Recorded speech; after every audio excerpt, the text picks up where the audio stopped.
Do not make any resolutions yet. Retail planning is key, but before you start making those retail resolutions, watch this video for the 2 things you must do. Hey there, I'm Kathy Donovan Wagner, founder of Retail Mavens and mom of America's most fun family. And I am so passionate about sharing the science of retail to help independent retailers improve their profits and sleep better. So make sure you hit subscribe below so you don't miss any of our retail tips and tricks and strategies. This time of year, we are flooded with posts about New Year's resolutions. Don't get me wrong, I absolutely believe in setting goals for sure and in writing them down. It's surely a step that increases success. There's all sorts of science that proves that point. But right now, I'm asking you not to make any New Year's resolutions. Not yet. There's something else you must do first. You've got to look back. We are such a forgetful people. Us retailers especially, because we have so much on our plates and a lot on our mind all the time. We so quickly forget what we've accomplished. We forget that there are things that we know now that we did not always know. We take our new knowledge for granted. But it's so imperative that you acknowledge where you started and the road you've traveled and how far you've come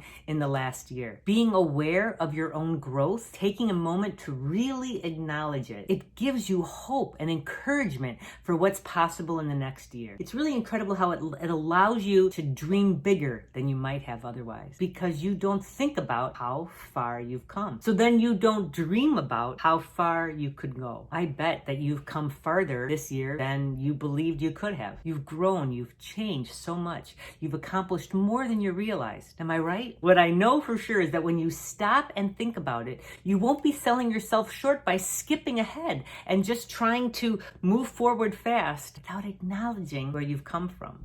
The second thing you've got to do is appreciate. In addition to being forgetful, it's like we're all trained to just focus on the lack, what the mistakes are. You know how someone can walk in your store and say, oh my gosh, what a beautiful store this is. And you would say thank you, but in your head you're thinking, oh my gosh, over there, like right by the front counter, look at those dings on that baseboard. I really have to paint that up. And oh geez, the carpet over there, we really should replace it or wash it, right? We're trained to look at what the mistakes are, what the problems are. The thing is, we take for granted everything we've already received. We take for granted all the amazing things that we have around us and that we have accomplished, and we tend to only see what's missing, what the holes are. And this isn't always a bad thing. It's actually our ability to see these gaps between what we have and what we want that drives us forward. So that's good.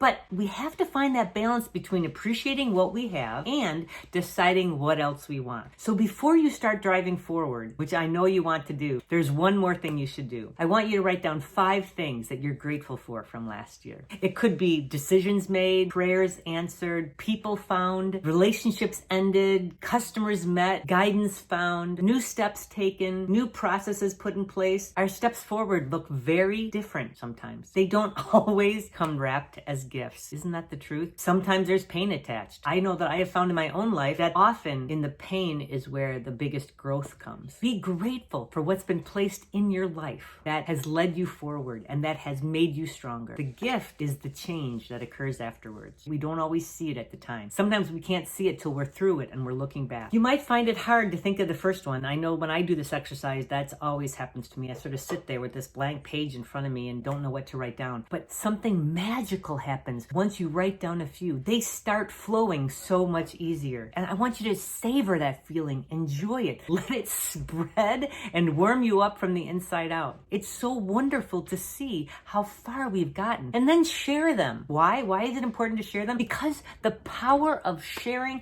can also help jog other memories of other items that deserve gratitude. By sharing, you're helping yourself and others. And if you're not sure where to start, oh my gosh, you guys, please join our free community. I'd love to hear what you're grateful for, what the lessons are that you've learned. So to recap, do not sell yourself short. See and acknowledge all that you've accomplished in this past year. Be grateful for that knowledge that you've acquired, those things, those people, those new customers that you've acquired, whatever it is, be grateful for them and write them down. And then look forward and find your resolutions by taking our Best Year Yet 5-day challenge. It is a powerful step-by-step step method, a blueprint really, helping you see what's possible and create the action steps that you need to take to get there. Next, I want you to watch this video, because if there's one resolution you should set, it's to get more profit in the new year. You deserve it, and this video will help you get there faster. Happy retailing.